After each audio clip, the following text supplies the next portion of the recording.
Hello everybody, welcome back to another video by Jay Bowman.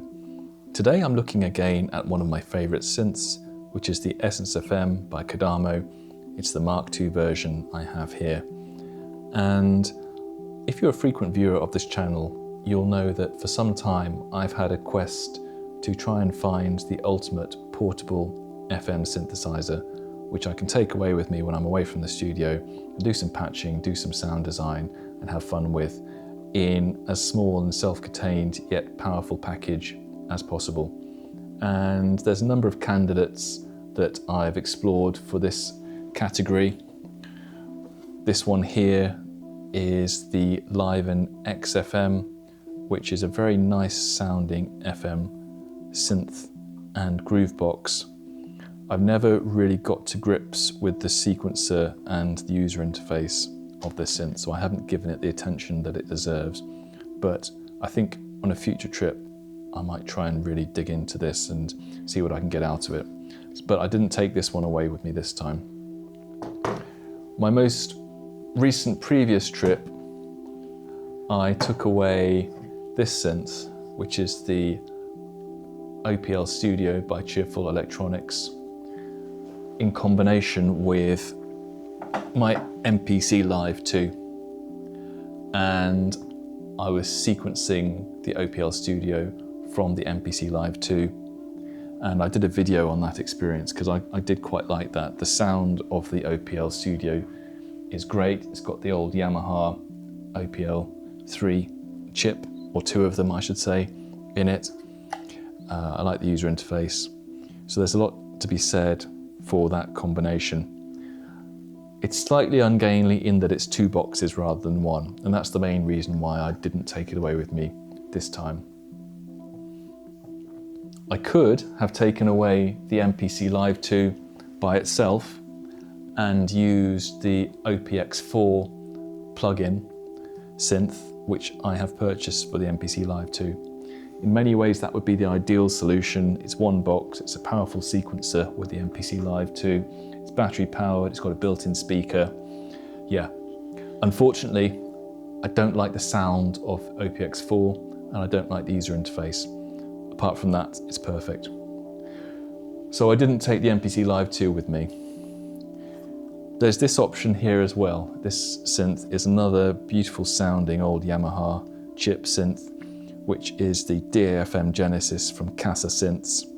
And I have here the YM2612 version. You can see the YM2612 chip there through the faceplate of the synth. Again, this is a great sounding synth. It's USB powered. There's some issues with the interface in terms of using it as a multi-timbral synth. It's slightly awkward to change voices. You have to send MIDI CC messages to it, and patch saving and loading and allocation is a bit of a mess. It's a shame because apart from that, it's really great, but I would love it if the developer could do some work on that to make that whole process a bit smoother and easier, and then I could far more easily recommend this synth. So that's the competition. I've got a couple of others which I won't go into, but I actually chose the EssenceFM. Now, the EssenceFM is not battery powered. It requires a mains power. It's got an external power supply as well, so it's slightly painful from that perspective. But it's got a headphone socket. It's got 16-part multi-timbral, 300 voices. It's got a lot to offer in a self-contained package. And I have taken the EssenceFM away with me before. I think it was last year. And at that point, I just took it away just to do some sound design and experimentation with. At that point, it didn't have a sequencer built in. I didn't take a MIDI keyboard or any other way of triggering the EssenceFM. So what I was trying to do was use this test tone button on the front, which you can use to program in a very short sequence of notes. And then when you play, when you press the button, it just plays that sequence of notes, and you can use that to do sound design. I was also trying to use that test button in combination with the voice sequencer in the patch mode to try and see whether I could, how far I could push that, whether I could, come up with, melodies or tracks in that way. Now, I didn't really get to grips with that. It was a bit too complex for me. So I ended up doing some sound design, but I couldn't really go beyond that because at that time there was, apart from this test button, beautiful, there was no way of triggering notes from the unit itself. Now, Kodamo had promised a built-in sequencer in the EssenceFM for a while, and so it was very exciting when they released their most recent firmware update for the EssenceFM, and they introduced the sequencer. Now, let's have a look at what that looks like. You access the sequencer from performance mode, and let me go to blank performance just to show you what it looks like from a blank slate. So here is the sequence. Now, I had probably got the wrong end of the stick because I had thought the sequencer that they introduced would be a kind of tracker with 16 lanes, and I was quite excited by that because I don't have a hardware tracker, and I thought that would be more useful for me than the sequencer which they actually did introduce, which is this rather basic step sequencer. I mean, it's fine, you've got a lot of options here. You can choose the length for each step. You can choose the length of the sequence as a whole. It's quite easy to introduce notes. You can do everything from the synth itself. You don't need an external keyboard. And then, yeah, there you have. It's a step sequencer. So that's the way it works. And you've got this keyboard here. You might not be able to see the black notes very clearly on the camera, but you've got white notes and black notes. And then you can change the octave, etc. So it's quite simple and not really what I was expecting. So after the firmware update came out with this sequencer, I kind of didn't really explore it too much until I started listening again to a track I made 5 or more years ago, which is the track that's playing in the background now. It's called Fairy Dance, and it's a track that I made using my Haken Continuum. Now you're going to have to bear with me for a minute because this is a bit of a diversion. So this track, when I had the Haken Continuum, I was patching using the Eagenmatrix, which is the synth that's built into the Continuum. But there's a software editor, so you do all the patching via your computer, but of course you can interact with it through the surface of the Continuum. So at the time when I had my Continuum, I don't have it any longer, it didn't have a sequencer in it. So what I was trying to do was make the synth play itself essentially, using static tones but then modulating them using the 5 shape generators, which are like LFOs, which the Eagenmatrix has. And the Eagenmatrix is an incredibly powerful matrix synth where you have a lot of flexibility because you have, rather than patching with like metal pins or fixed, fixed pinpoints, you're patching with formulae, and each formula has 2 states which you can blend between.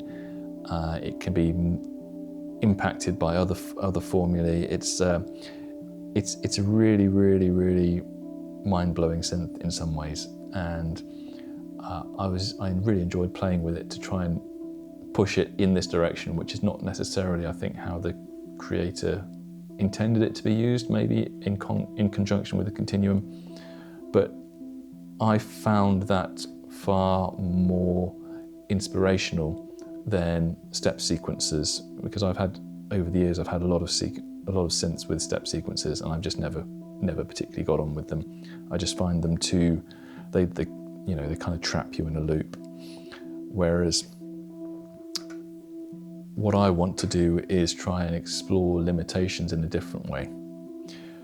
So just before I was going away, I I was listening to that track and I thought, well, could I do something similar on the EssenceFM? I mean, it's a very powerful synth. It's got 16 parts. It's got 300 voices. Now it's got this sequencer, but it always had this very powerful structure where you have the performance at the top, and then you have the patch layer below that, and then you have voices below the patch layer.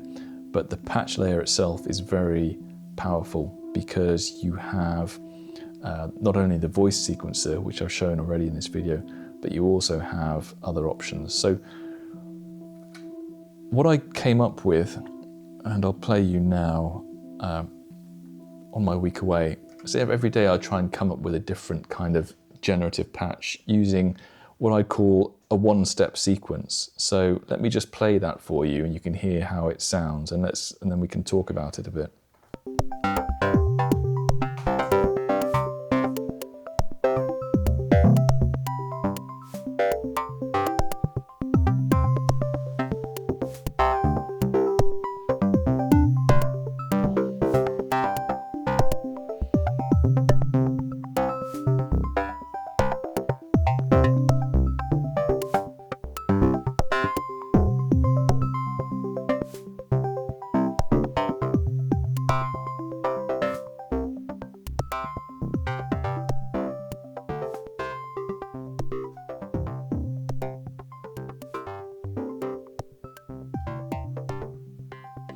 So this is a single performance playing, and you can see there's only two parts playing. There's this part one, which is called pluck, and then part two, which is the beat, the drum track.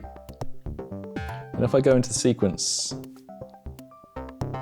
you can see the length here is a 1. So this is why I call it a one-step sequence. So I just have one note playing at 120 beats per minute. The same note is playing each time across all 4 parts in theory, or it could be all 16, but I've only filled it in for 4. And in fact, I'm only using 2 parts. So all the variation and complexity comes not in the step sequence, but at the patch level. So let's have a look at the patch level and try and explore how this is working. So now I've gone into patch 1, and you can see I've got lots of different instances of the same voice playing. There's also this patch, this voice here called mute, which I'll go into in a bit later. So, as I say, the patch layer is where a lot of the complexity and power of this synth comes in. So you have the voice sequencer, which I've mentioned before, but you can see here I'm not really using the voice sequencer. It's just, although there are lots of different instances, there's only, of the voice, each one is only triggering one event. So how are we making this track? As you can see, the red highlight shows what's playing. We're moving from top to bottom. A lot like a tracker, just using the same instance, using the same voice in different instances. So for each voice, you can choose the volume, you can choose the panning, transposition, fine-tuning, and then most importantly, round robin slot. So I've got 3 voices, I've got three sets of 3 voices. So the first 3 are playing on round robin slot 1. Second lot of 3 are all playing on round robin slot 2. The third lot of 3 are all playing on round robin slot 3. So that is how I'm getting this kind of downward movement rather than just a single note playing. You can see now that actually using the round robin, you can add a sequence within a sequence essentially. Now this mute track here is not actually doing anything in this instance. I have a template set up for each part that I want to add, which has an initialized voice and a mute voice. So all of the mute voices I've set up and I've saved a voice where it's mute, hence the name. And the reason for that is because, you know, we go from round robin slot 1 to 3. If I wanted to make the sequence longer, then I can change the round robin slot of this mute voice.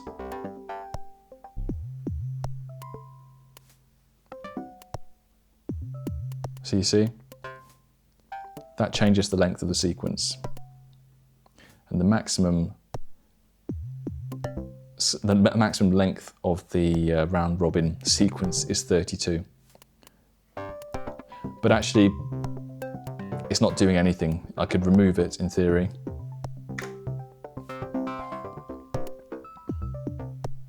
So we have all these different instances of the same voice playing, and then you can see that each time I've programmed it in, each time I've added a voice, I've panned it either hard left or hard right or elsewhere. I've transposed some of the voices.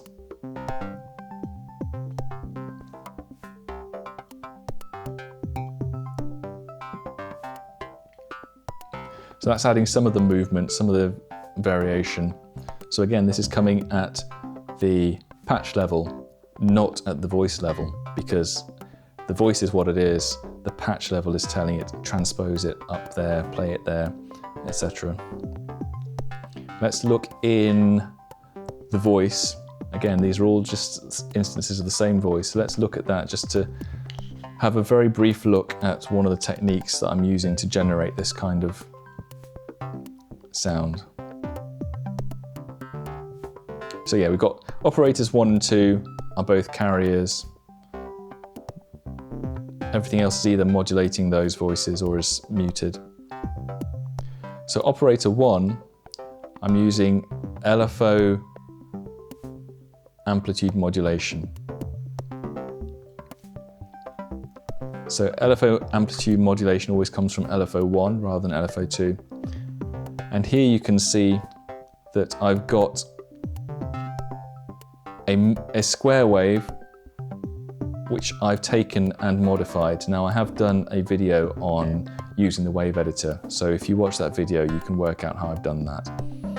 So I've taken the harsh square wave that's one of the default waves that comes with the EssenceFM, and I've cropped that essentially to give me a waveform that's going to generate the effect of this note or this sound only playing 25% or 75% of the time that it's triggered. Now, it's actually back to front. I call it 75% because looking at the waveform, you'd think that this would be 75%. Actually, it's back to front for some reason. So I've done another waveform, which is 25%. But actually that one is back to front as well. So that plays 75% of the time rather than 25%. I don't know why it is. It might be the way that amplitude modulation just works. It seems back to front to me.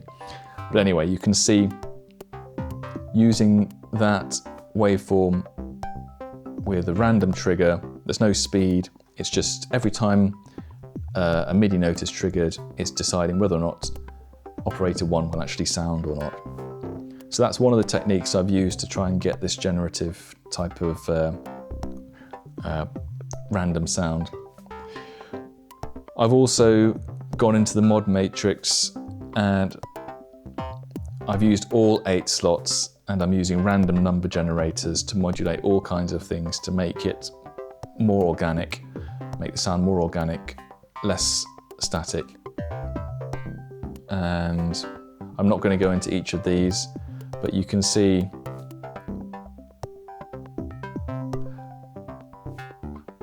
that with a bit of work, you can use one note trigger to generate a lot of different tones.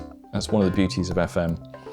Now, before I started diving into this technique, I'd have said that 8 mod slots is plenty.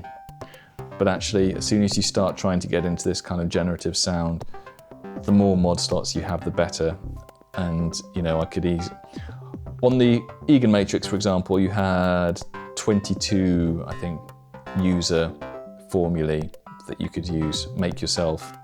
So 22 is obviously a lot more than 8, but here it's different. The EssenceFM is powerful because it's got 300 different voices that can play, and you can stack loads of those voices in a patch. So in theory,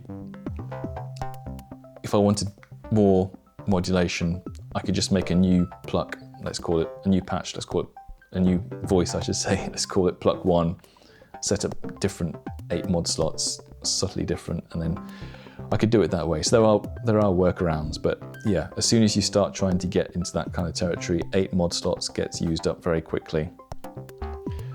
So that is the kind of melodic section, the pluck patch. Let's look at the drum track.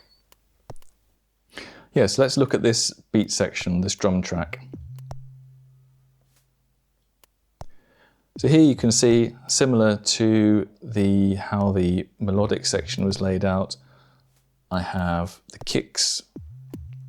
Now I've doubled them up to make them louder. So the kick is playing on round robin slot 1, slot 4. Then there's a snare on beat 7, beat 27, and this shaker sound on 16. Now the mute is there to ensure that the whole track is 32 beats long. If I didn't have that mute there, then that beat would end on 27 and go round, which is fine if you want wonky beats. But that's not what I wanted for this drum track. And so the way I made this patch, obviously I made the drums and then I added some hats.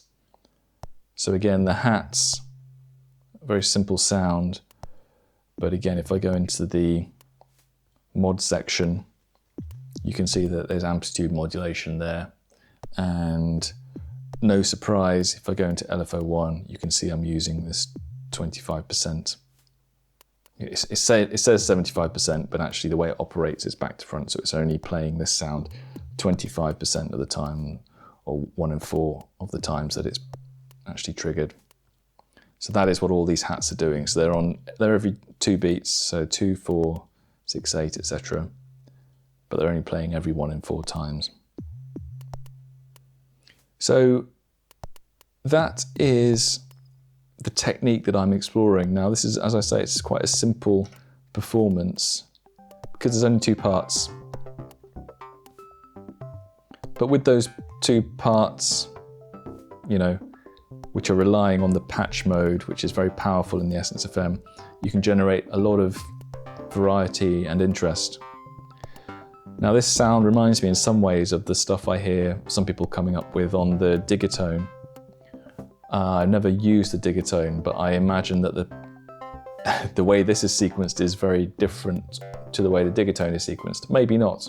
If you've got the Digatone and you've got experience with it, then maybe you can comment, let me know in the comments what you think the differences are. As I say, this is only 2 parts. In theory, I could add a lot more to it, make it more complex. I could also move away from the 1-step sequence technique. If I could just copy this sequence for, say, 16 steps and then do a different note for the next 16 steps, then I could move away from this kind of vertical static style. But I don't really want to do that. I quite like the limitation of just using 1 step and see how far I can push that. Now obviously in the performance level, you can mix the different tracks, you can pan them, and you can add effects. At the moment, the only effects I've got is bit crush on both FX buses. I think it sounds quite nice, the bit crush in this unit.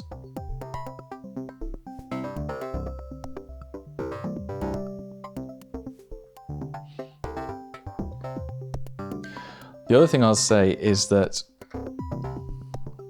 in the global menu, in the audio output options, I've ticked the disable waveform interpolation, which is giving it a kind of rough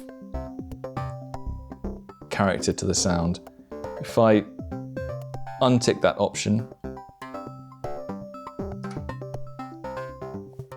It does make it a lot smoother.